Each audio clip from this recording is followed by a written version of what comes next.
ಭಾರತ ಕನ್ನಡ ಸಾಹಿತ್ಯ ಸಮ್ಮೇಳನ ಮಂಡ್ಯ ಗೋಷ್ಠಿ 9 ಸಮಾಂತರ ವೇದಿಕೆ ವಿಷಯ ಸಂಕೀರ್ಣ ನೆಲೆಗಳು. ಇದರ ಅಧ್ಯಕ್ಷತೆ ವಹಿಸಿರುವ ಡಾಕ್ಟರ್ ಡೆಮೋನಿಕ್ ಡಿ ಪ್ರಾಧ್ಯಾಪಕರು ಅವರು ವೇದಿಕೆಗೆ ಬರಬೇಕಂತ ವಿನಂತಿಸಿಕೊಳ್ಳುತ್ತೇನೆ. ಮತ್ತೊಬ್ಬರು ಶ್ರೀ ಶಿವಾನಂದ ಬಂಟನೂರು, ದೃಶ್ಯ ಕಲೆ ಬೆಳವಣಿಗೆಯ ಅವಲೋಕನ, ಇವರು ಕೂಡ ವೇದಿಕೆಗೆ ಆಗಮಿಸಬೇಕಂತ ವಿನಂತಿಸಿಕೊಳ್ಳುತ್ತೇನೆ.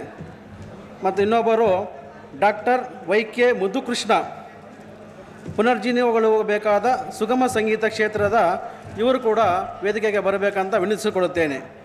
ಹಾಗೆ ನನ್ನ ಕಿರು ಪರಿಚಯ, ನನ್ನ ಹೆಸರು ಎಸ್. ಹರೀಶ್, ಕನ್ನಡ ಸಾಹಿತ್ಯ ಪರಿಷತ್ತಿನ ಯಲಹಂಕ ವಿಧಾನಸಭೆ ಅಧ್ಯಕ್ಷರಾಗಿರುತ್ತೇನೆ. ಇದರ ಗೋಷ್ಠಿ 9ರ ನಿರ್ವಹಣೆ ಜವಾಬ್ದಾರಿ ವಹಿಸಿದ್ದಾರೆ. ಇದಕ್ಕೆ ನಮ್ಮ ರಾಜ್ಯಾಧ್ಯಕ್ಷರಾದ